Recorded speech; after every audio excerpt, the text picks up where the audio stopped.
to the Haverhill Journal Live for Monday, May 18th, 2020. I'm Lindsay Paris, here with you tonight live from the HC Media Studios. HC Media is bringing you the Haverhill Journal Live every Monday night at 7 p.m. during the pandemic.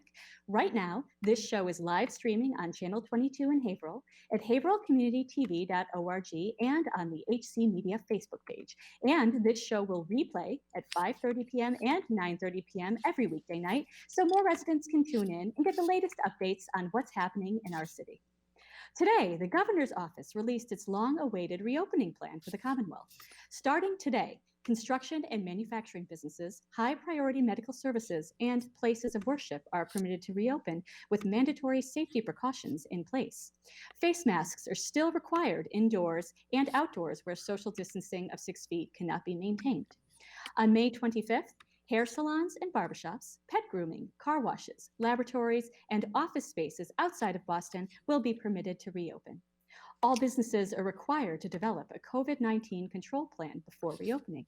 Massachusetts will soon be under a Safer at Home advisory, a modified version of the Stay at Home current advisory. This encourages residents to avoid unnecessary travel, except for healthcare, shopping, permitted work, and outdoor activities. Tonight, I'll be joined by Haverhill Public Schools Superintendent Mirada to discuss the district's plans for summer and fall reopening and the upcoming Haverhill High video graduation. Following that, Bethany Communities, one of the area's leading nonprofit senior care providers, is stepping up to provide extra assistance for residents during this period. And Director of Development Karen Sheehan will be talking with us for more information on that, as well as their Older Americans Month celebrations. But first, every week, Mayor Jim Fiorentina is joining us to give us the latest update on the COVID-19 pandemic and its impact here in Haverhill. Mayor Fiorentina, thank you so much for joining the show. Thank you very much. You stole a lot of my thunder, so what I say a little bit will be repetitive. But under the governor's guidelines, it's our job to enforce them. And starting today, churches, manufacturing that wasn't already considered essential, and construction will be allowed to open. The only thing that'll have a big impact in Haverhill is the churches, houses of worship. We've been in touch today with as many of the priests, ministers, rabbis, etc., that we've been able to reach. They all knew it already. There are guidelines for the houses of worship. Everyone is supposed to wear a mask.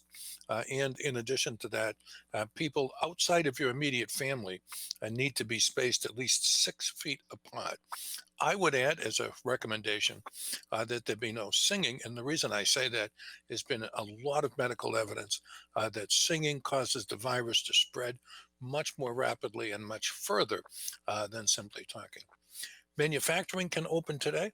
Manufacturing that was related to food was already deemed essential, and they've been open all along. That's the bulk of the manufacturing in Haverhill. But there are other manufacturing places. We'll be reaching out to them and make certain that they know and that we work with them. And finally, construction. Residential construction's already been deemed essential, but commercial construction has not been. So throughout the state, this will be a big boon to get the economy going again. A week from today, hair salons and barbershops will be able to open with strict guidelines, appointments only, no more than one person in there at the same time. Pet grooming, I've received any number of calls about pet grooming. Car washes, the exterior car washes are already open, but the car washes where you need to go through, they'll be able to open next week. And retail for curbside pickup will be able to open a week from today. We get a lot of calls at City Hall about restaurants. They're in phase 2, and they probably won't be able to open until sometime in the end of June. And even then, most likely it's going to be for outdoor dining. There is a caveat to this. The governor did include a little note in his guidelines that said that they may allow further guidance for restaurants before phase 2 comes about sometime in late June or early July. So I hold some hope open for the restaurants that before phase 2 starts, the earliest it can start is June 25th, the restaurants might be able to open. Now, the governor stressed in his speech today, and I want to stress it now, that the fact that we're reopening on a slow and phased basis doesn't mean that this is over. Far from it. It means that the sacrifices that people have made have worked, that we've reduced the curve, as they say. And if you look at the numbers put out by the Mass General Hospital yesterday, you'll see that we went from a very big spike in April in the number of hospital admissions and deaths to rounding out and reducing that number as we've gotten into mid to late May. All of that's because of the sacrifice that our citizens have gone through. And I need to stress in the strongest possible terms, people need to keep socially isolating. If you don't need to go to work, don't. If you do need to go out, the same rules apply that you need to wear a mask, you need to be 6 feet from anyone else, and the largest social gatherings outside can be no more than 10 people. And we really need people to stick to this because every one of us, every one of you, every one of us wants to get to phase two, more businesses reopen. Phase three, still more businesses. And finally, phase four, a new normal where everything will be open. But that can only happen if the numbers continue to go down. So we're thrilled that we're starting the reopening process, Lindsay, but there's still a ways to go. Mayor, are there any updates on city services reopening? I know some people have been asking about City Hall reopening, possibly Well, the public library, places like that. Well, we were hoping to open City Hall today, actually, but the governor's announcement specifically said that we have to wait until office space can open. That's 1 week from today. So the earliest we'll be able to take the public into City Hall is a week from today. And we can't have more than 25% of our usual occupancy. And we're wrestling with how to do that. We can't provide we're already cut way down, and we cannot provide our basic essential services with only 25% of our employees. But our plan is to begin a phased reopening starting 1 week from today. The library, Amazing. the library is going to open, and they have a phased plan also, which we'll put on the city website. And the library is going to open first they brought their employees back in today. Starting in a week, they're going to have pickup and delivery, and their plan will be on the city website just as soon as we can. Great I, news. Very good to hear that the curve is going down and that the library and City Hall will be reopening. Sorry, go ahead. Well, I have some not so good news too. We all know that this pandemic-induced recession has caused millions of people to lose their jobs, hundreds of thousands of businesses to go under all throughout the country. We've already had some very major corporate bankruptcies. And we received notice from the state today that Southwick filed a notice with the state that they will be going out of business and laying off all 400 employees that work in the city of Haverhill. We're reaching out to them to see if there's any way we can assist them, if there's anything we can do. They had indicated to us a month ago they wanted to retool in order to be able to make medical supplies. We've offered to lend them money, do whatever needs to be done to help them. So we're going to keep working on it, but that's some very troubling news we received today. Southwick, a very big employer here in Haverhill, manufacturing suits for Brooks Brothers and other outlets. So sorry to hear that, but thank you so much for joining us tonight, Mayor Fiorentini. Thanks for having me. See you soon. You can stay up to date with the mayor by subscribing to his blog at jimfiorentini.wordpress.com or by reading his daily update posts at the Haverhill News page on Facebook. The Haverhill Public Schools has risen to the challenge of remotely educating over 7,000 students since the unexpected closure of the school system on March 13th. During this extraordinary time, Superintendent Mirada has overseen the development of the remote learning plan for this school year. And with summer rapidly approaching, plans for summer programs and even back to school this coming fall are now in development. Superintendent Mirada is with us right now. Thank you so much for joining the show, Superintendent. Hi, good evening. Thank you for having me. It's a pleasure. Well, so first, please, the last day of the 2020 school year is June 19th, only 1 month away. Tell us a little bit about how this school year is wrapping up for the district and what parents might need to know about picking up belongings, getting report cards, etc. Well, as far as belongings go, as you know, we left school hurriedly in March, and students and teachers left many belongings behind, from sweatshirts and backpacks to lunch boxes, probably the occasional cell phone, different kinds of personal items. So we've been working over the last week or so to bag up all those items. The schools have called each of the parents, contacted each of the parents, and asked them to come by at a specific time this week and pick up their child's items. We also have some unaccounted for items, so there are often some lost and found tables at the school. This is all done outside or in an open area so that we can be socially distant and safe. But we're trying to get everybody's belongings back to them right now. You also asked about the wrapping up of the school year, which, as you said, was June 8th, Lindsay. And I think as the weather gets warmer, we're a little concerned at the schools that kids' attention might begin to wane a little bit, and hearing that some parents are feeling a little overwhelmed. And we understand that. It's very difficult. Right now, the circumstances are tough. Our schools have been working on doing some really fun things over the next month. Virtual field trips to some fabulous places across the world we're doing as classrooms. We're having virtual field days, just trying to put as much fun and excitement into school as possible, knowing that it's getting a little difficult to move forward. Definitely not an easy task, but that sounds like a lot of fun. Virtual field trips sounds really exciting, almost as good as the real thing. So a big question that parents and students have on their minds is, will schools be able to reopen for traditional in-person learning in the fall? Do you have an update on that? Yeah, we are awaiting some further guidance from the Department of Education around that. I think at this point, we're really looking for some guidance around our summer programming, which is scheduled to begin, I think, right around the 5th or the 6th of July, which is coming up very rapidly. Typically, we have around 1,000 kids in school every summer. And we'd really like to be able to provide some in-person learning to our neediest learners, but we don't have guidance yet around what that's going to look like. The closer we get to the date, the more it looks like it will be remote learning. It's clear that as September comes, that it initially, we were hopeful initially that we would go back to school, just regular brick and mortar school. We kind of came to a place where we thought, well, it's probably going to be a combination of remote learning and distance learning. And now we're even beginning to question that. It's just very unclear. I think our best case scenario at this point is probably that we'll have a very reduced class size and reduced school capacity in September. I know that some communities have explored the option of, spacing desks 6 feet apart, which of course is challenging because that limits the amount of usable space that you have as far as classrooms.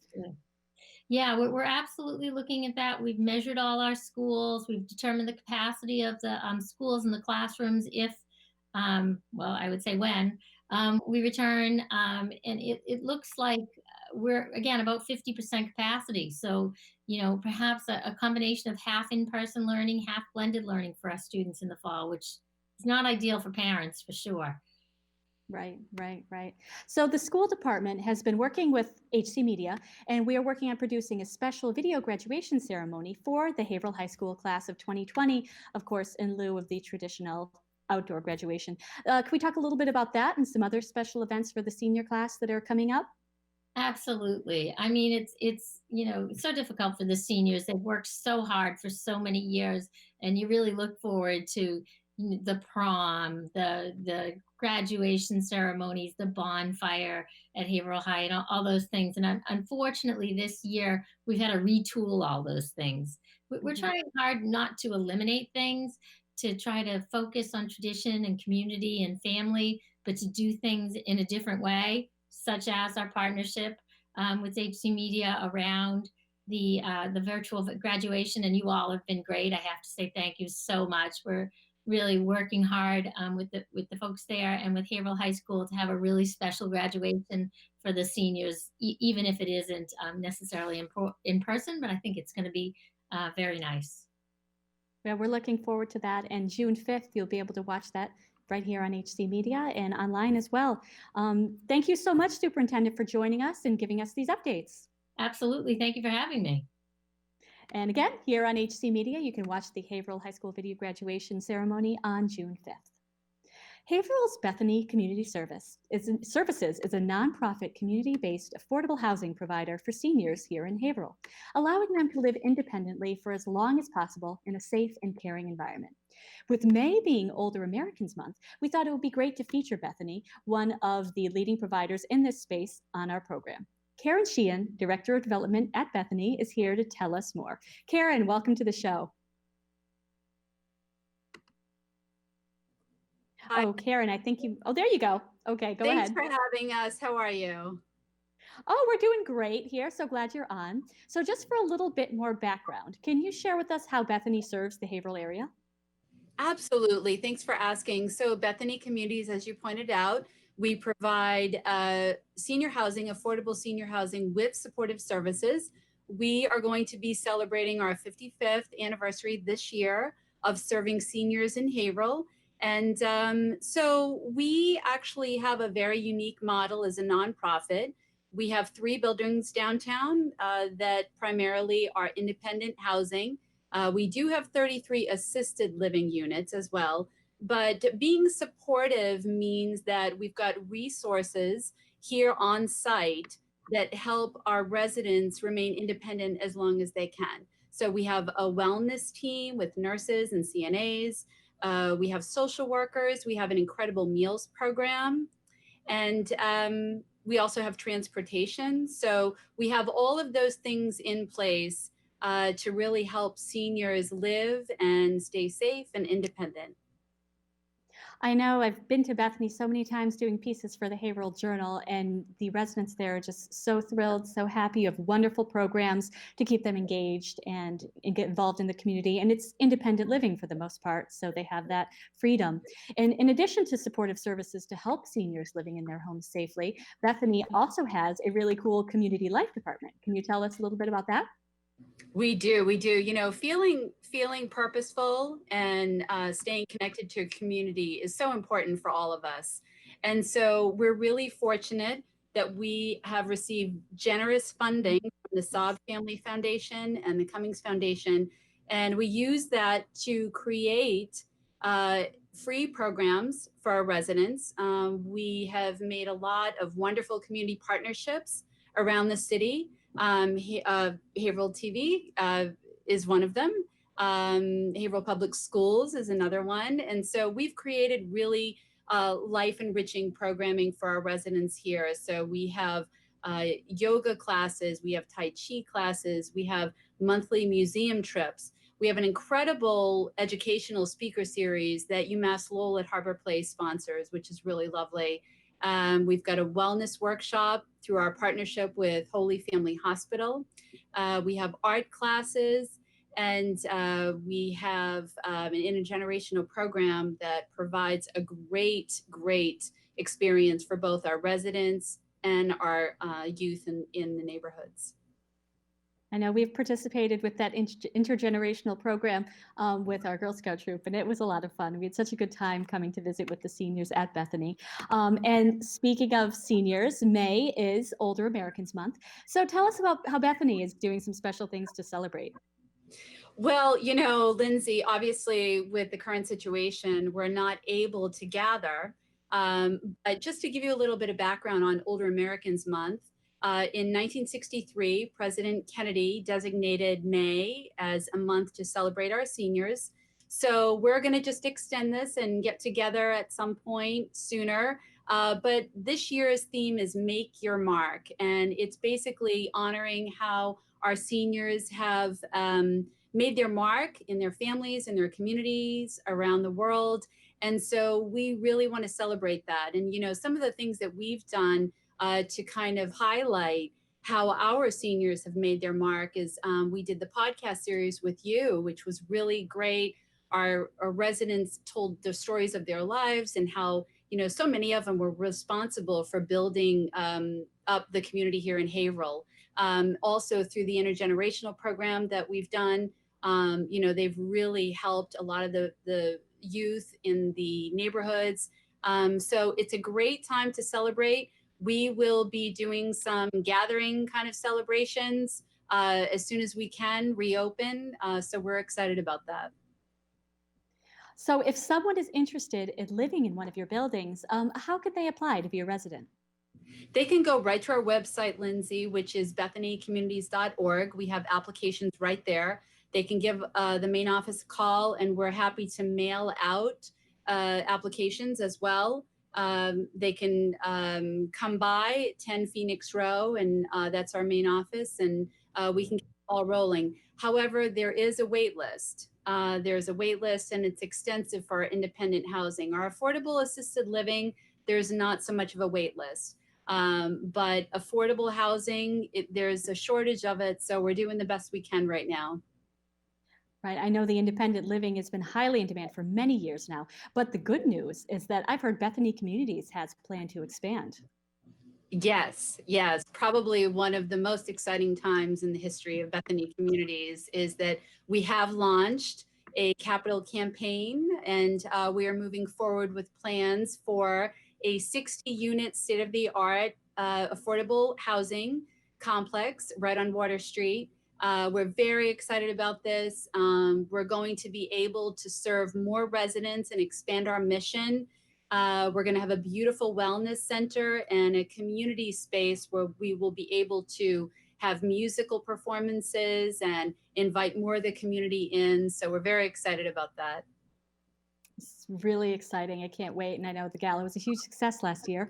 But since you do serve seniors, I'm sure it's been a great challenge over the past few months, given the threat of the coronavirus. How have you handled that?